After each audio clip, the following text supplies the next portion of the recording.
passaram por debaixo dessa ponte. Muitas. Pessoas chegaram, pessoas saíram.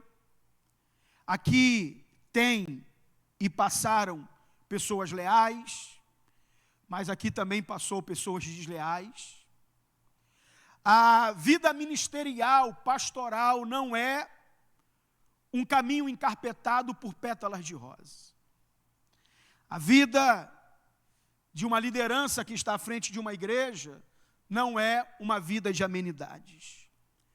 Há bônus, mas também há ônus. E quando nós paramos para analisar o início da igreja de Atos dos Apóstolos, nós vamos ver que essa igreja ela tinha algumas características que serve de exemplo para a igreja odierna. Uma delas é que aquela igreja, ela se movia na unidade. Aquela igreja não tinha um equipamento de alta tecnologia como essa igreja. Aquela igreja não tinha cadeiras extremamente confortáveis como essa igreja. Aquela igreja, ela não era uma igreja com as definições da engenharia, da arquitetura, como essa igreja, ela teve que ter a planta do engenheiro, a planta do arquiteto. Essa igreja do século I era uma igreja um tanto quanto rústica, um tanto quanto primitiva. Era uma igreja apaixonada não só por Jesus, mas uma igreja que se amavam. Uma igreja que iam se movendo na proposta do que Jesus deixou para ela e foi passado através dos apóstolos. Essa igreja, ela era uma igreja que não abria concessões para a quebra de unidade. E é por isso que você vai ver que mesmo durante o início das perseguições do Império Romano, essa igreja, se ela tivesse 100 crentes dizimados, amanhã chegava 1000. Se matasse 1000, daqui a pouco tinha 3000. Porque ela era uma igreja que se movia nesse platô, nessa plataforma da unidade. E quando você para analisar os versículos que nós lemos, você vai ver algumas coisas aqui nas entrelinhas que nos desafiam como igreja. Nos desafiam. Primeiro, eles eram perseverantes. Eles perseveravam. Então aqui não havia distorção de foco. Aqui não havia distrações. Eles tinham o objetivo de focar na doutrina dos apóstolos, na comunhão e no partir do pão. E essa palavra comunhão, no original, é a palavra koinonia. Essa palavra koinonia, ela define a conexão entre igreja, o corpo místico de Jesus aqui na terra, a noiva de Cristo e o céu. É a conexão.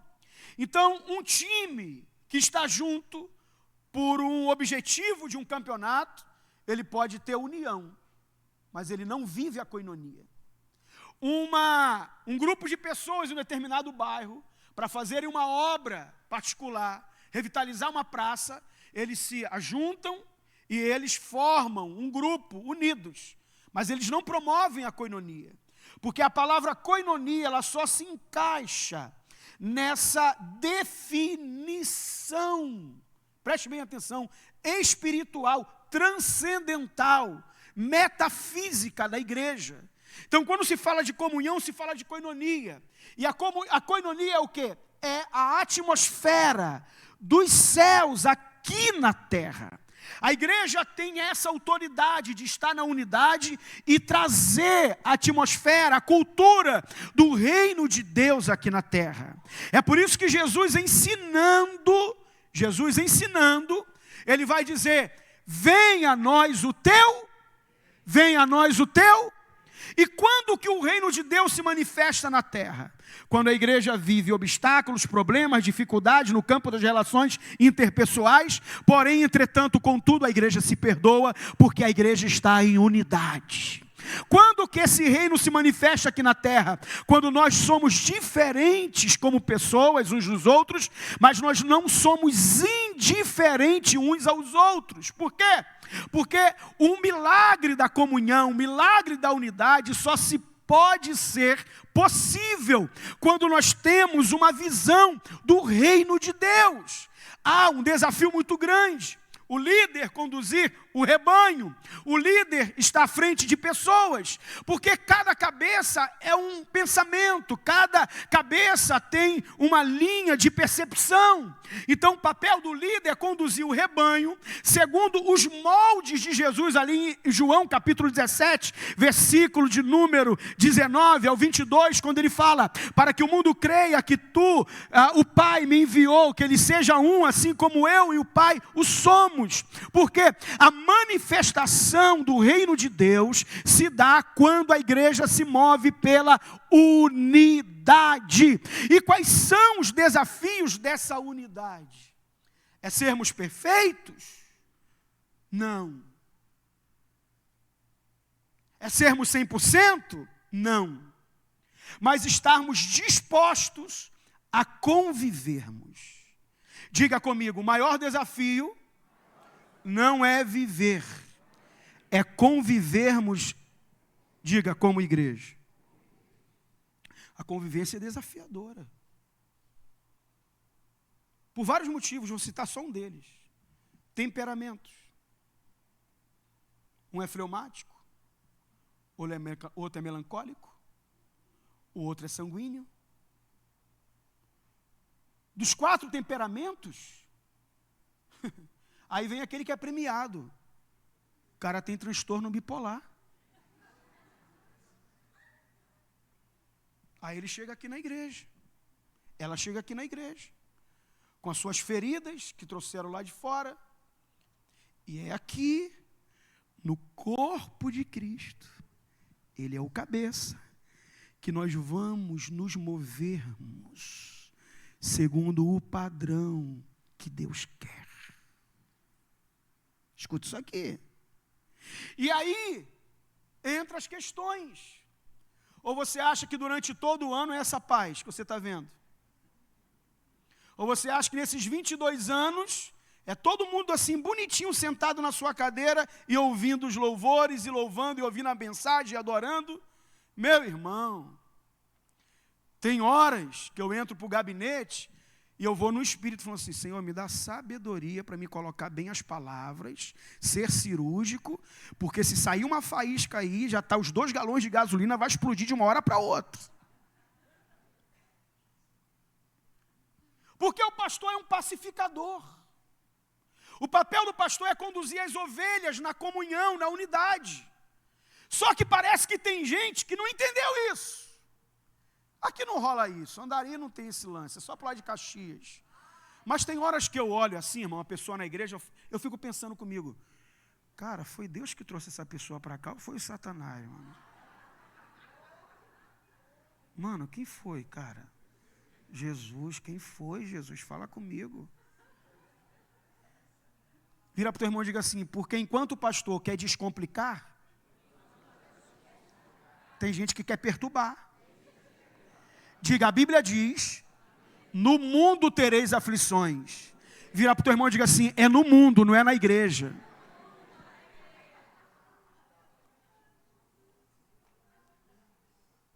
Então, quando eu entendo o que é a unidade, eu vou me mover nessa unidade, porque união é estar juntos.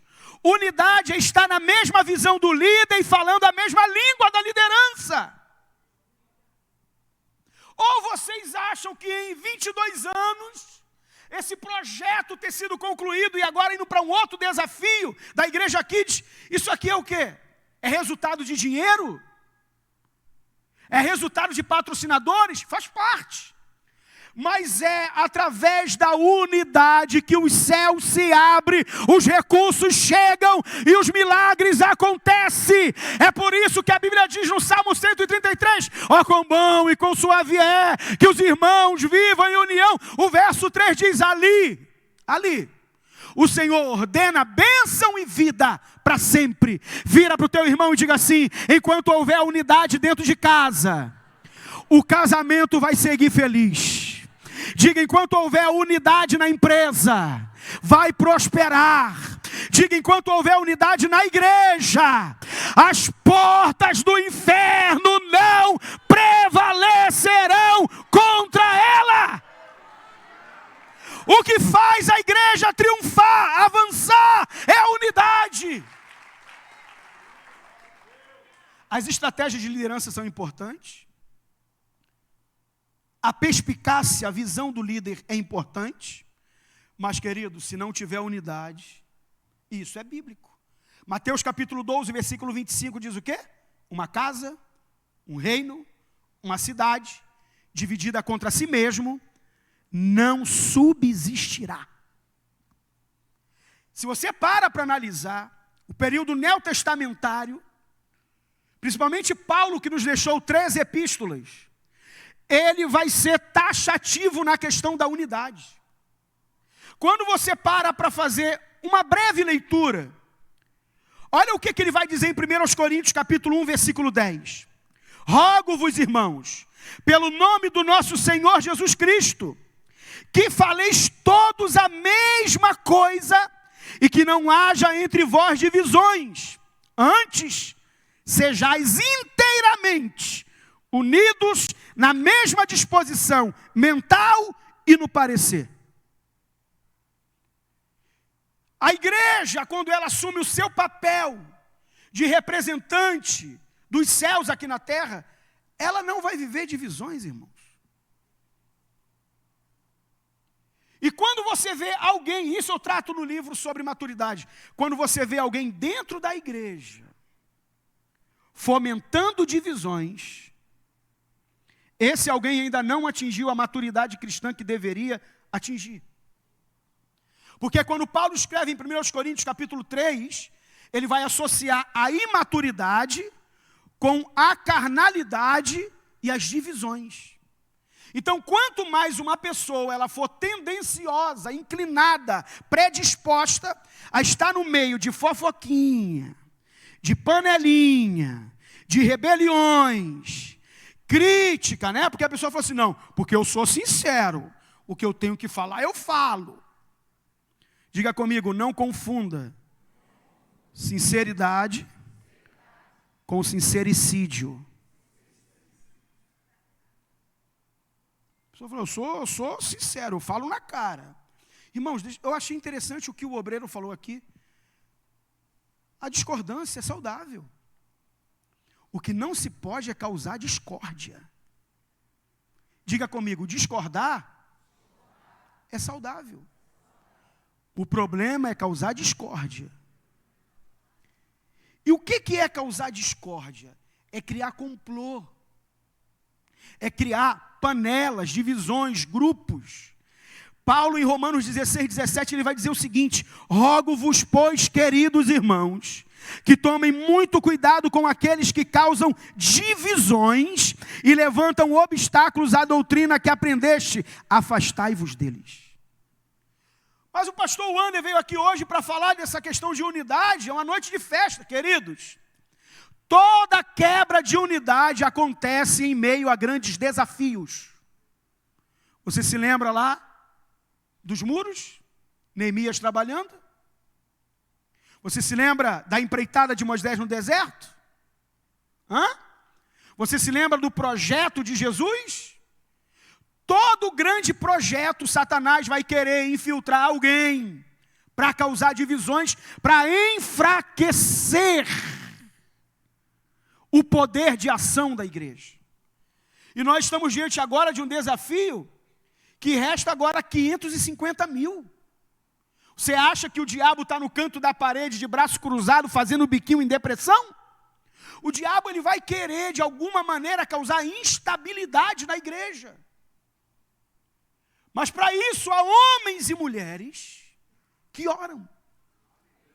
Para isso há homens e mulheres que estão na torre da vigilância com a sua liderança. A Bíblia vai dizer em Mateus 12:30 que aquele que não está comigo é contra mim, e aquele que comigo não ajunta espalha, ou seja, não há campo neutro. Ou você está na visão da liderança, ou você é oposição à liderança. Pega a mão desse irmão que está à tua esquerda, e a irmã que está à sua direita, ou o irmão, levanta a mão dele e diga: nós somos mais fortes quando estamos na unidade. Diga: isso não significa que não tenhamos discordâncias, que não tenhamos divergências, mas o alvo principal é o reino.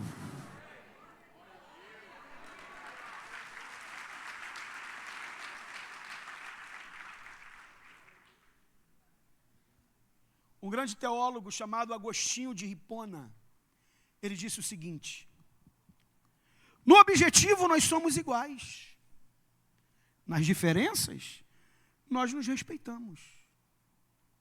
Você já parou para prestar atenção que sempre quando há um mal-estar na igreja é por causa da própria obra?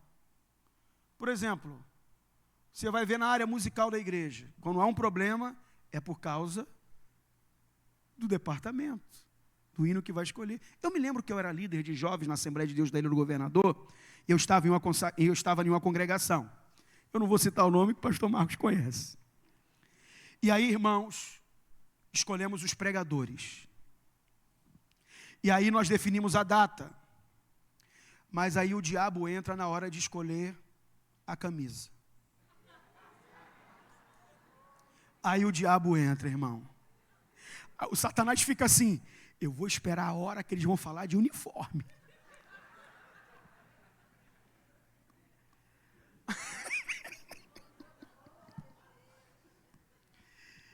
E aí um começou: não, porque eu discordo, porque o período vai estar muito calor, esse tipo de... Eu falei: tranquilo, dê sua opinião.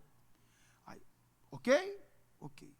E na hora que o líder fala assim: irmãos, quem é a favor de A, levanta a mão. Aí todo mundo levanta a mão. Quem é a favor de B? Os mesmos que levantaram a mão no A, levanta no B.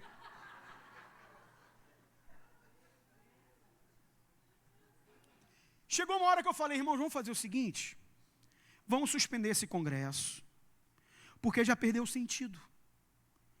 O congresso que seria para celebrarmos o trabalho durante o ano, já está tendo contenda. Então se perde aí o foco. Para que é? E ali eu comecei a falar: irmãos, na unidade se estabelece tudo. Se houver divisões, se houver querelas, Deus já não está mais no meio disso. E aí nós chegamos a um denominador comum, graças a Deus. Mas toda vez que o líder tem um propósito, tem um projeto, tem uma visão, Satanás vai de alguma maneira tentar minar. Por quê? Porque quando se quebra a unidade, a igreja espiritualmente, ela perde a sua autoridade na geografia espiritual. O que traz autoridade para a igreja não é a fama que ela tem. O que faz a igreja ser respeitada por demônios na sua localidade não é porque vem cantores famosos, pregadores famosos. É a maneira como que os membros, eles vão se movendo na unidade. Você quer que eu te prove isso? Qual era o culto online que a igreja de Atos transmitia? Não tinha. Quantos outdoor a igreja de Atos distribuía na cidade para divulgar a programação? Não tinha. Qual era o apreço que a estrutura romana tinha pela igreja? Nenhum. Inclusive Nero, que é considerado o anticristo da era cristã, ele chega a dizer que o olfato dele se confundia quando ele cheirava fezes e sentia o cheiro de um cristão. para tu ver o nível como a igreja era vista. Mas a igreja crescia. Por que crescia? Porque a comunhão da igreja era tão grande, a unidade, que quem estava dentro não queria sair. E quem estava fora queria entrar. Porque eles se sentiam acolhidos espiritualmente. E todos os dias acrescentava o Senhor à igreja aqueles que se haviam de salvar.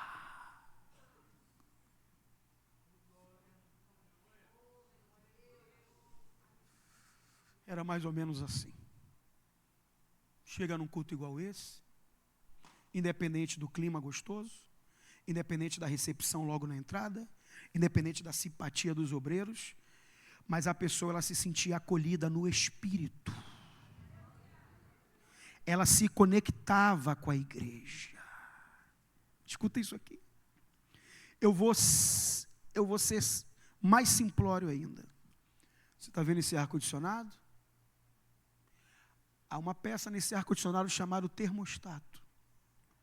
O que é o termostato? Ele faz a leitura da temperatura ambiente. Então, por exemplo, eu programo aqui 20 graus. Tem aqui a metade desse público. Até chegar a esse nível de acomodação, quem está vindo de fora está trazendo o calor externo. O corpo está vindo quente. O que o termostato vai fazer? Ele vai fazer a leitura, porque alterou a temperatura local, e ele vai acionar o compressor para nivelar. Escuta isso aqui.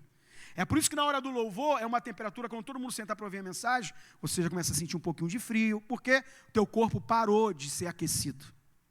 O que isso tem a ver, pastor, com o aniversário e com a mensagem? Quando Deus cria, Ele vai criar pelo poder da palavra. Tudo que Deus cria é pelo poder da palavra. Mas quando Ele vai criar o homem e a mulher, Ele cria através do tato, do contato.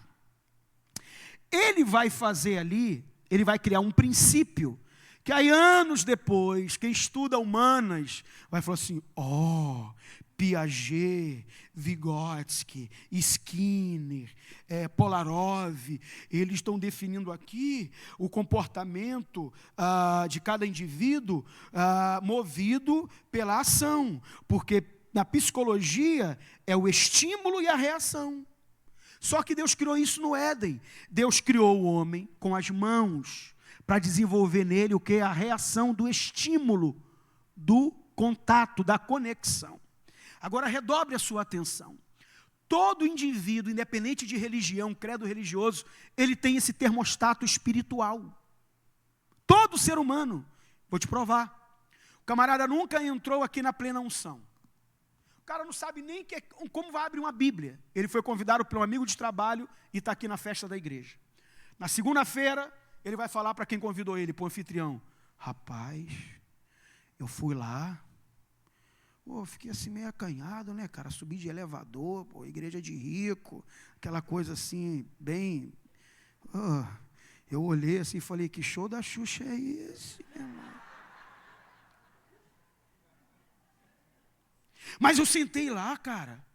Cara, quando aquele pessoal começou a cantar, me deu um arrepio. E não era do ar-condicionado não, que eu estava um pouquinho mais recuado.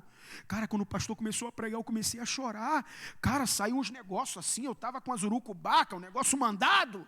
Não, ele vai falar assim. Porque ele não conhece o dicionário evangeliquez da gente. Ele iria falar assim, rapaz, como eu fui ministrado. Que unção, que presença. Como Deus falou, ele falaria assim. O termostato dele foi ativado. E agora o outro lado da moeda. Esse mesmo colega foi convidado para ir em uma festa. Chamaram ele para ir numa festa. E era uma festa de uma outra religião. Então ele, quando olha, já vê algumas estátuas, ele já começa a ficar meio ali cambaleando, com medo. Aí depois ele vai reportar para o amigo que convidou para vir para a igreja. Cara, eu fui lá no aniversário, mas era uma parada assim meio pesada, meu irmão. Deu uma dor de cabeça, ficou uma parada assim meio ruim. Ele iria falar o seguinte: eu fui em um lugar, uma batalha espiritual, uma guerra, eu tive que ficar ligado, porque havia muitos demônios no local. Independente do camarada ser cristão ou não, ele já nasce com esse termostato. E o que isso tem a ver com a unidade?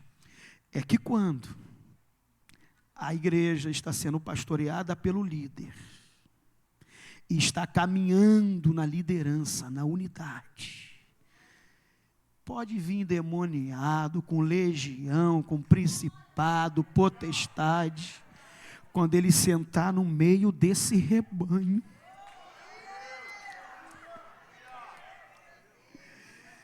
ele pode ser o macho que for, irmão, o machista que for, ele vai começar a ver o coração dele amolecer, a palavra vai começar a entrar, os louvores vai começar a amolecer aquele coração de pedra, mas por quê? Porque há uma conexão na unidade. Aleluia. Oh, aleluia. Ah, se a igreja entendesse o que é unidade. Ah, se a igreja entendesse o que é estar no passo do líder. Ah, se obreiros entendessem o que é estar na mesma visão da liderança.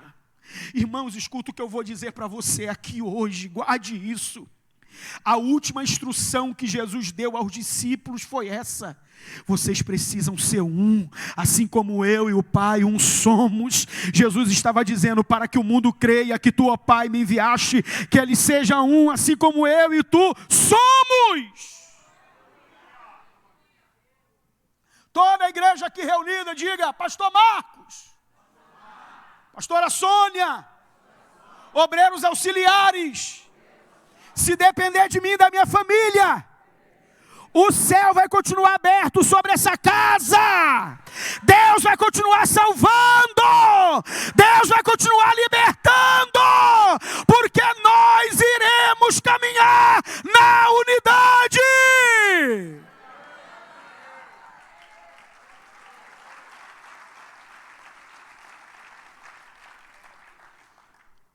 Escute isso, e aqui é o caminho já para ir fechando a palavra. A unidade é a plataforma de uma igreja saudável, que floresce, que não é estéril. Só que escuta aqui, irmãos. Isso aqui é uma palavra de advertência. Richard Cleidemann, demorou, Richard Cleidemann.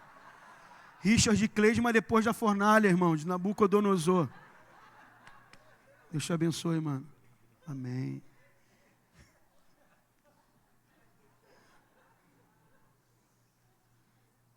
Olha a elegância, ó.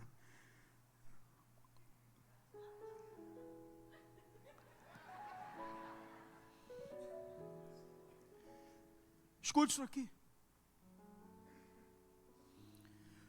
Paulo vai dizer que foi informado pela família de Cloé, que havia dissensão entre eles. Mas era uma igreja cheia do poder. Ali, irmão, os dons espirituais ali rolavam solto. Mas Paulo vai dizer: há dissensões entre vocês, porque eles se agigantaram nos dons, mas eles se mantiveram pigmeus, anões, na unidade. Ó.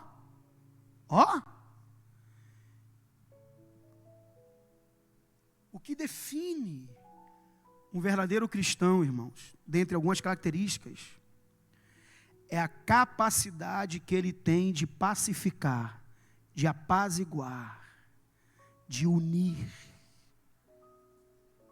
Quando você vê um homem e uma mulher que fica colocando lenha na fogueira, que já anda com uma barrica de gasolina para quando tem uma faísca jogar em cima para explodir tudo, eu vou dar uma palavrinha para você, hein? Não veja como homem de Deus e mulher de Deus.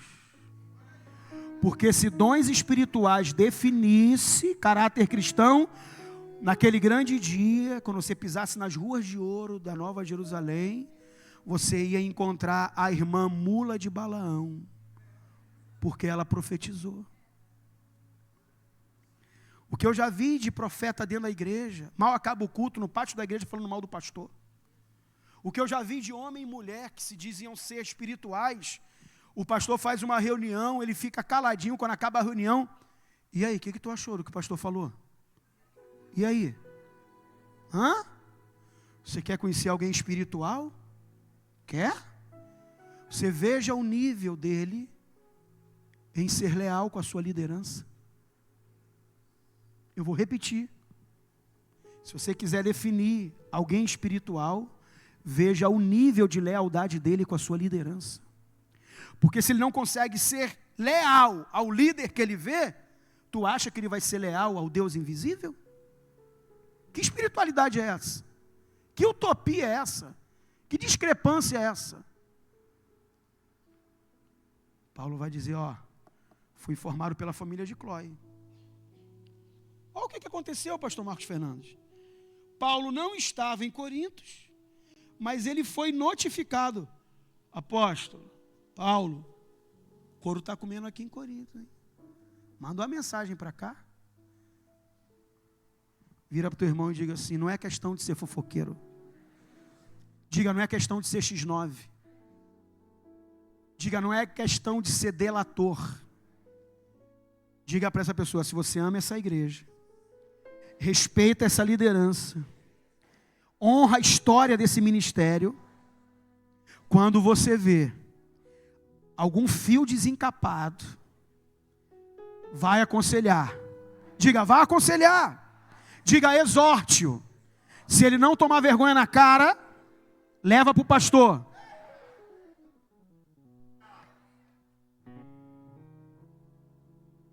Você são os olhos do teu pastor. Você é o ouvido do seu líder. E eu falei, hein? Não é questão de fofoca, não. Não, porque a família de Cloé, a casa de Cloé, a fofoqueira, não.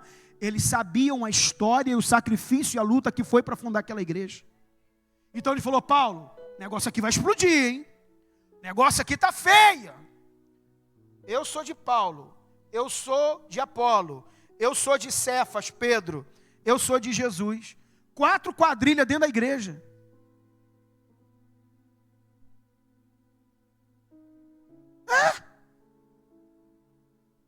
Eles estavam dividindo o reino. E aí quando você para ver, Mateus capítulo 5, versículo 9, o que a Bíblia diz? Bem-aventurado os pacificadores, porque eles serão chamados filhos de Deus. Diga assim, todo filho tem a numeração do chassi. Diga o código de barra.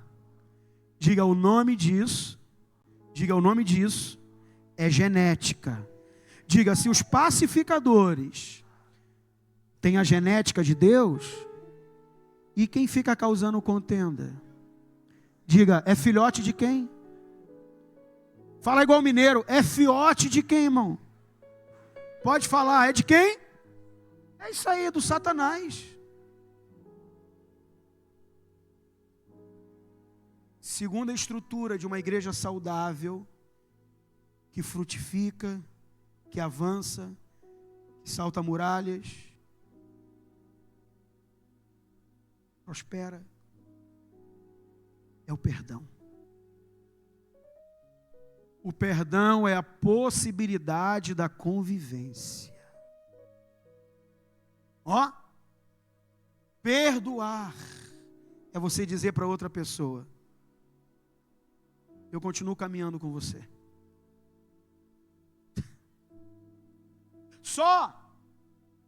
E permita-me dizer, eu estou engateando ainda no ministério pastoral. Começo a pastorear 15 de janeiro de 2005. Agora completou 20 anos pastoreando a mesma igreja. E venho de uma escola, 24 anos congregando na Assembleia de Deus da Ilha. Irmão, deixa eu falar uma coisa para você aqui. Se a igreja não tiver unidade, se a igreja não praticar o perdão, ela começa a dissolver, ela começa a desmoronar, ela começa a enfraquecer. Porque quando eu perdoo, e eu vou dizer um negócio para vocês, hein? De vez em quando, no departamento Kids lá da igreja, no ministério de louvor, os homens, as mulheres, eu faço a seguinte pergunta para eles: gente, mas aí, fica mais fácil caminhar junto com mágoa e ressentimento? Ou é mais fácil caminhar junto perdoando? Aí uma parte diz assim: perdoar, né, pastor? E você, irmão? Perdoar. Por que não perdoa? Por que fica nesse joguinho de ego, nessa vaidade, nesse ressentimento?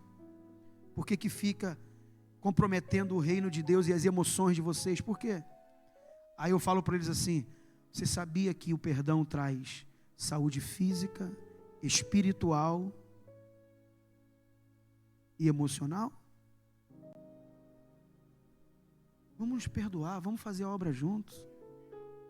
Mas eu já ouvi no meu gabinete também, pastor Marcos, seleto público: pastor, não dá para congregar nessa igreja com essa família. Eu vou mudar de igreja. Amo ouvir o Senhor, eu me sinto bem nessa casa, mas quando eu chego na igreja eu vejo tal família. Eu falei: irmão, e como que vai ser o céu? Tu tem uma planta dos terrenos lá do céu para tu escolher na outra ponta? Vira para o teu irmão, diga para o teu irmãozinho assim: aqui é o vestibular da eternidade. Diga: se você é reprovado aqui embaixo, a faculdade eterna do céu não é para você, irmão. Mas pastor, fulano é difícil. Não há nada que o perdão e o amor não supere. Essa convivência é desafiadora, irmãos. Sabe por que vocês gostam de mim? Que eu venho aqui de vez em quando, a gente não convive, tu não me conhece, não conheço tu, mas caminha comigo uma semana para tu ver, irmão, esse filho de paraibano com sergipana para tu ver. Já viu aquela mistura de Rottweiler com Pitbull e Pinscher? É mais ou menos isso. Só que desde quando eu comecei a pastorear em 2005, eu tenho a convicção, pastor Marcos, que a pessoa que Deus está mais tratando naquele lugar sou eu. Porque tem horas que eu falo assim: Jesus, eu não quero odiar essa pessoa, Jesus. A minha guerra não é contra ela, é quem usou ela, Jesus. A minha guerra não é contra ele, é quem usou ele, Jesus. E é ali que eu entendo que Deus está me moldando, me polindo. Vira para quem está do seu lado e diga assim: Deus não vai usar uma pessoa boazinha para tratar uma pessoa problemática.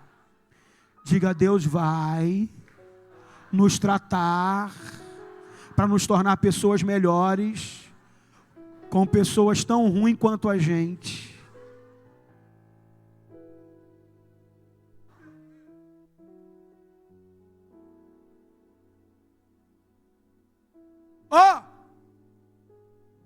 E a igreja ela vai se movendo assim. Sejam sinceros, tem pessoas que não precisa fazer esforço para conviver com elas. Quem concorda? Cara, top. Cara, top. Agora tem pessoas, irmão, que tu tá na arena. Diga comigo, tem pessoas que é forma de Deus fabricar crente.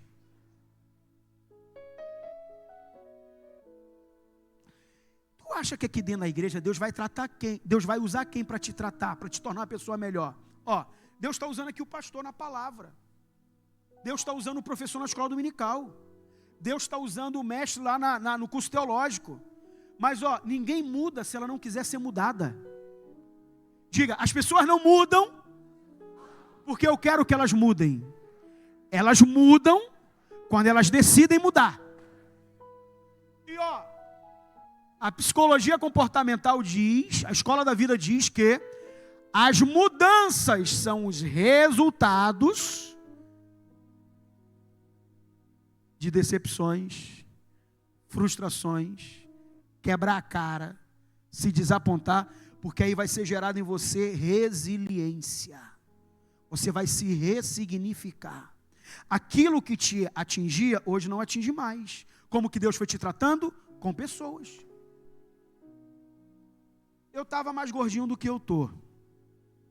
Quem foi que riu? Jesus, me dá graça, o inimigo está se levantando. Aí eu entrei na academia. Fui fazer jiu-jitsu. Aí está o cara lá no Muay Thai. Falei, rapaz. Irmão, parecia que tinha 2 joelhos. Um caroço aqui na canela. Eu falei, o que é isso aí? Não, cara, isso aqui é calo. Competidor ele.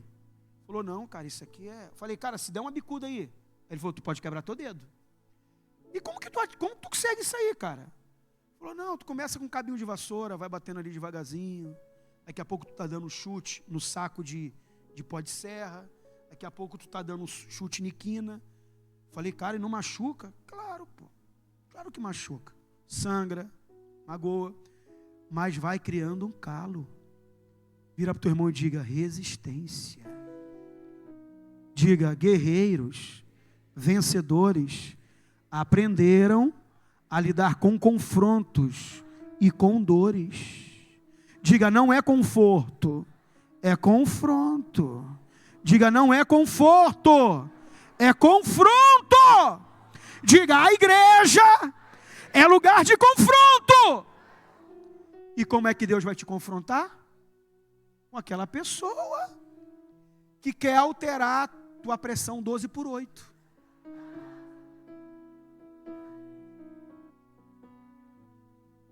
Aí, ignorantemente, o que a gente faz? Rapaz, o diabo está usando essa pessoa para me perturbar. Eu vou sair dessa igreja. Vai comprometer o processo. Rapaz, essa irmã é atribulada, eu não quero nem assunto com ela. É oi, oi, a paz do Senhor acabou. Vai comprometer o processo. Tem gente que já está se lembrando aí de meia dúzia de gente atribulada. É por aí.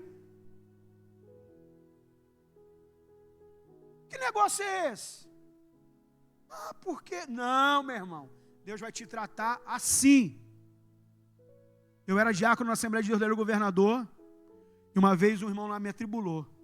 Mas não foi a primeira vez não, já eram umas 3 vezes. Falei, hoje eu vou forçar ele a fazer uma cirurgia plástica nesse nariz, cara. E aí o Espírito Santo falou assim, rapaz, isso vai dar exclusão. Está sendo tratado.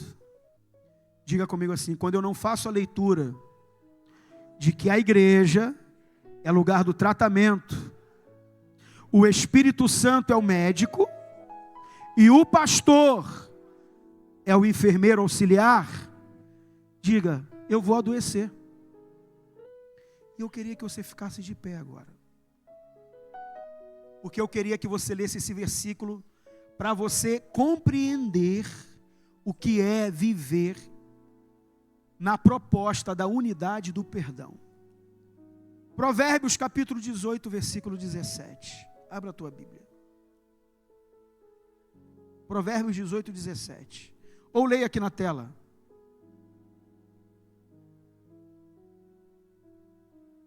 Olha o que diz Provérbios capítulo 18, versículo 17. Assim como o ferro afia o ferro, o próximo aperfeiçoa o seu irmão. Diga comigo, pessoas problemáticas são a lima para me amolar, para me aperfeiçoar. Diga, se eu não me permito usar uma faca cega, por que Deus vai me usar inabilitado? Diga, para que eu seja afiado Deus vai usar alguém tão bruto, tão difícil quanto eu. Agora olha aqui para mim. Quem aqui já viu alguém amolar a faca numa pantufa de algodão? Aí, mãe, Yuli. Quem já viu alguém amolar a faca numa superfície aveludada? Num pedaço de espuma de colchão? Faca se amola, irmão, é no paralelepípedo, é na lima, ou então com outra faca, do mesmo material, inflexível, bruto. Por quê? Princípio de uma igreja saudável que frutifica. Aproximação, contato, choque, faísca, mas está afiando. Está afiando. Nesses 22 anos, pastor Marcos deve se lembrar quantas pessoas chegaram aqui ceguinhas e foram afiadas, foram aperfeiçoadas. E essa é a proposta. Então eu quero fechar essa mensagem, pedindo para fechar os corredores. Segura a mão de quem está do seu lado. Pode fechar o corredor. Isso. Fecha o corredor.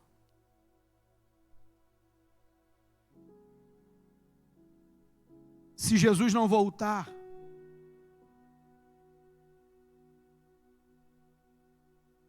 um dia o pastor Marcos não vai estar mais aqui, mas haverá um legado.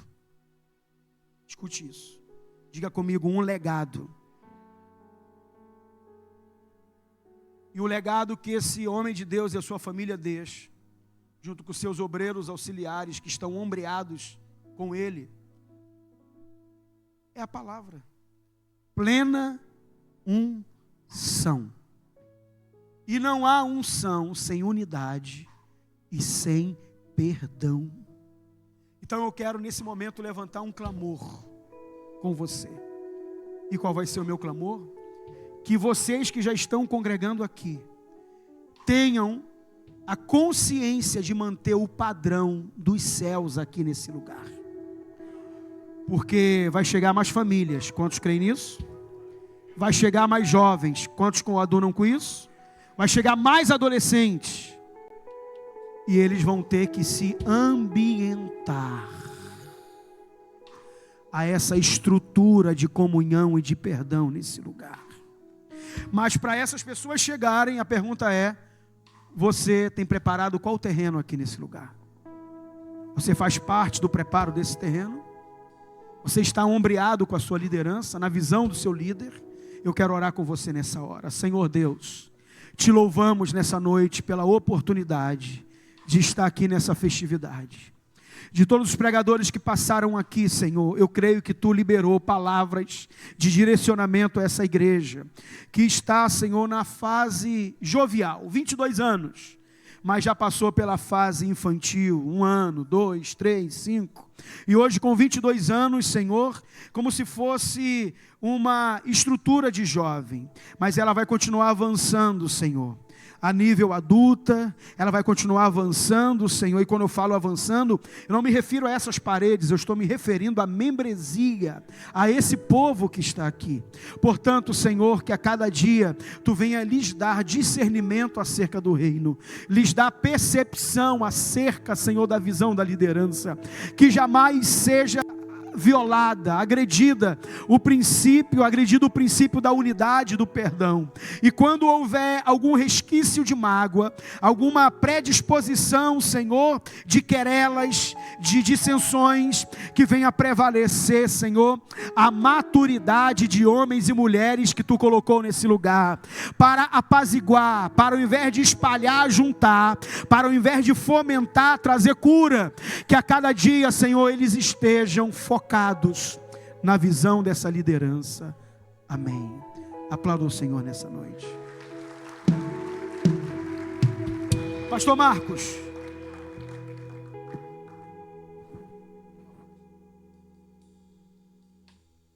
Glória a Deus. Quantos podem aplaudir ao Senhor? Quantos podem aplaudir ao Senhor?